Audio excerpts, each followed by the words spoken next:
রাসূল সাল্লাল্লাহু আলাইহি ওয়াসাল্লাম বলেন, আল মারউ আলা দীনি খালিলিহি ফালইয়ানজুর মান ইউখালিল। প্রত্যেক মানুষ তার বন্ধুর আদর্শ গ্রহণ করে থাকে, সুতরাং তোমাদের প্রত্যেকেই যাতে লক্ষ্য রাখে সে কাকে বন্ধু হিসেবে গ্রহণ করছে। আমরা যদি আমাদের সমাজের দিকে লক্ষ্য করি তাহলে এই হাদিসের বাস্তবতা উপলব্ধি করা আমাদের জন্য আরও সহজ হবে। আমাদের সমাজে আমরা অনেক ভদ্র ছেলেকে মাদকাসক্ত হয়ে যেতে দেখি। এর কারণ কি? এর কারণ হচ্ছে অসৎসঙ্গ।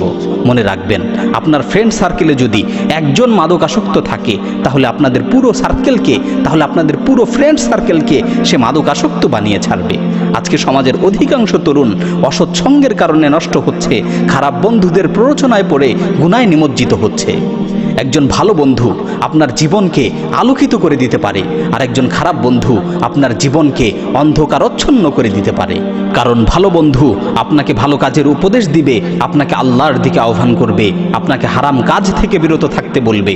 ভালো মানুষকে বন্ধু হিসেবে গ্রহণ করলে আপনার চরিত্র উন্নত হবে, আপনার ঈমান বৃদ্ধি পাবে। একজন ভালো বন্ধু আপনার জীবনকে ইসলামের আলোয় আলোকিত করে দিবে। আর খারাপ বন্ধু সে আপনাকে গুনার দিকে ধাবিত করবে, মাদক, নাচ, গান, অশ্লীলতা ও জেনা ব্যভিচারের মতো নিকৃষ্ট কাজের প্রতি আপনাকে উদ্বুদ্ধ করবে।